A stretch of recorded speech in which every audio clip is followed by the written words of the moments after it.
From the Beatles to Sinatra, the Stones to Elvis, Daily Mirror showbiz legend Don Short knew them all.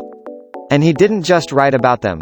He was also friends with many of the biggest celebrities in the world. In the first part of our exclusive serialization of his new memoir The Beatles and Beyond, Don recalls his time with the Fab Four on their rollercoaster ride through the 60s. It was the night was never going to forget. That momentous night, April 9, 1970. My world exclusive was splashed on the Daily Mirror's front page. Paul quits the Beatles. Unimaginable drama was to unfold, and world was left asking, where will we be without the Beatles?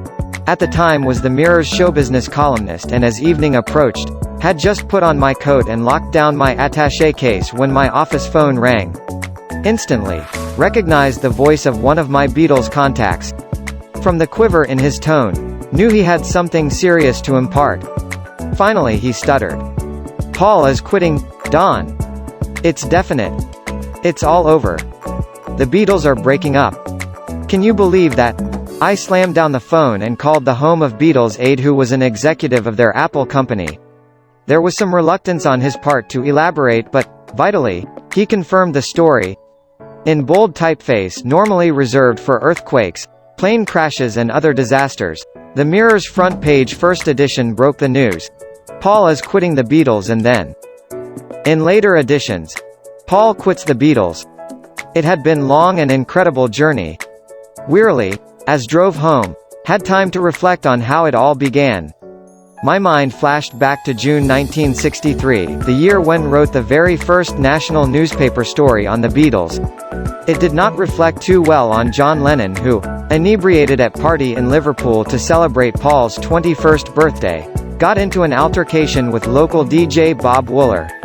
Lennon had lashed out at him when he apparently suggested the Beatle was gay, as he had just returned from holiday in Spain with the group's homosexual manager Brian Epstein. A hungover Lennon apologized the next morning for his actions, and Wooler decided not to go to his lawyers, but was left with black eye, bruised ribs and torn knuckles. John told me, "Why did have to go and punch my best friend? Was so high, didn't realize what was doing." My relationship with the Beatles flourished, toured with them for their first major concert tour. Chaos broke out from hysterical fans on every stop. By sheer chance, may have spawned strand of their fame when was credited with coining the term Beatlemania. It was the only term that seemed to fit the scenes witnessed at one of the earliest Beatles concerts, the cacophony of hysterical fans as they mobbed the stage, the electric energy in the room. Things got social. Paul, George and Patty Boyd, George's wife, came around to dinner one night at my home, and it was relaxed, fun-filled and off-the-record evening. My 6-year-old daughter Amanda couldn't sleep, so Paul settled her back in bed and sang lullaby to her. A few days later, disbelieving school headmistress telephoned and asked, "Can it be true, as hear from your daughter, that some of the Beatles were with you earlier this week?" My wife confirmed the unbelievable. "Oh," said the headmistress, "in that case, could you please ask Paul McCartney to come and open our school fete on Saturday?" When John and first wife Cynthia moved house to mansion on the St. George's Hill estate in Weybridge, arrived before the removal vans drew on to the drive, John was unperturbed. He had become accustomed to my presence in odd places. "I knew that when bought new house would find you in the kitchen," he laughed. Back at work in the newsroom, was able to reveal bigger plans for the Beatles. 2 tours to the States were scheduled, and tours to Australia and the Far East were also planned. First, though, was an invasion of Europe. Traveled with them for most of the way, standing in the wings of stages, occupying hotel rooms on the same floor, often dining with them and even getting seat in their limo. While the Beatles' best performances were for the public, was lucky enough to witness their well-rehearsed routines in their dressing room. The boys would tune their guitars, and John and Paul, sometimes with George and Ringo, would decide on the running order of their hits. My eyes often fell on road manager Neil Aspinall, who, with variety of pens, would sometimes be squat in the corner as he forged the band's signatures on postcard photographs to be sent out to fans. I have often wondered how many hundreds of forged autographs of the Fab Four are still in circulation in the global market. Even experts have failed to detect the difference. John Lennon confessed to me that Neil's version of his signature was pretty well identical to his own. I mused. So it's good job that you trust Neil implicitly. Otherwise he could clean out all your bank accounts in one sweep. John laughed, dismissively. That will be the day. There was an unexpected hitch at the starting gate in Europe in 1964. Without warning, Ringo was taken ill with tonsillitis, creating dilemma. But Brian decreed the tour should go ahead and replacement drummer named Jimmy Nicol found. He stepped into Ringo's role perfectly, but not before another candidate was rehearsed and dismissed. Stick to the day job, Don, said Paul as climbed out of Ringo's drum kit. Ringo quickly recovered and rejoined the group within matter of days. In September 1968, from contact at Scotland Yard, learned John and Yoko's home was going to be raided. Ethically, knew it was the wrong thing to do, but John was friend and could not let him down. Warned him he was about to be busted. They were then living in flat in Montague Square in central London, which had been occupied in the past by other rock stars including Jimi Hendrix. 3 weeks later, 8 police officers descended on the house just after dawn. John and Yoko, who was pregnant, were still in bed and pretty well naked.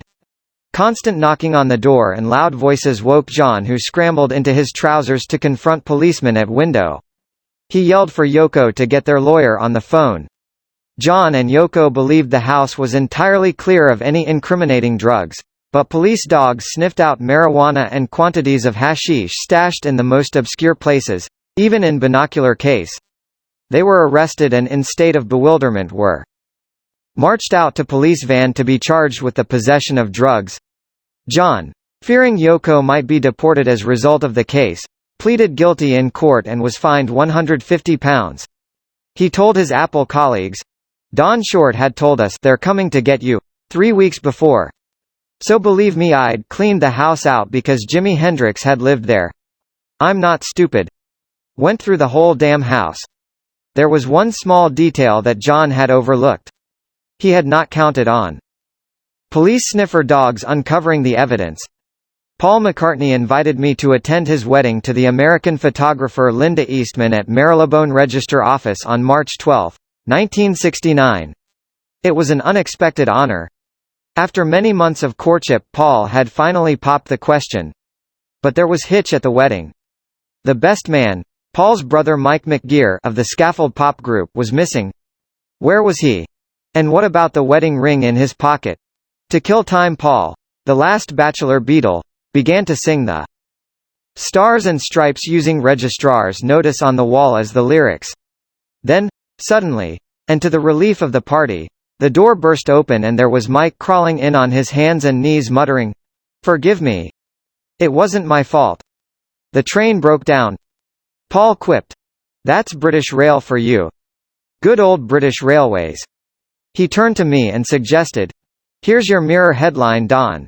It wasn't the bride or bridegroom who were late, it was the best man." Of course, those words were reproduced verbatim in the Mirror the next morning on our center pages. Eventually, it became clear break up could not be averted. All the signals were red. Most of the bitterness would heal in time, but the Beatles, ignoring multi-million-pound offers to reunite for just single concert, were never tempted to perform together again. For me, memories came flooding back of fun day when hitched ride in John's psychedelically painted Rolls-Royce, which quite literally stopped traffic around town.